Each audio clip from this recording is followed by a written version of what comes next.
मृत्युञ्जयाय रुद्राय नीलकण्ठाय शम्भवे अमृतेशाय शर्वाय महादेवाय ते नमः।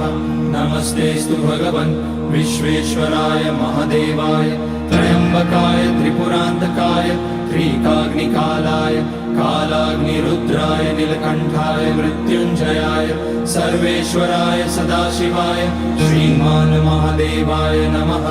ॐ नमः शम्भवाय च मयोभवाय च नमः शङ्कराय च मयस्कराय च नमः शिवाय च शिवतराय च।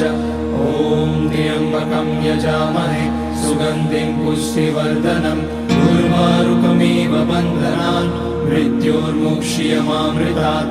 नागेन्द्रहाराय त्रिलोचनाय भस्माकराय महे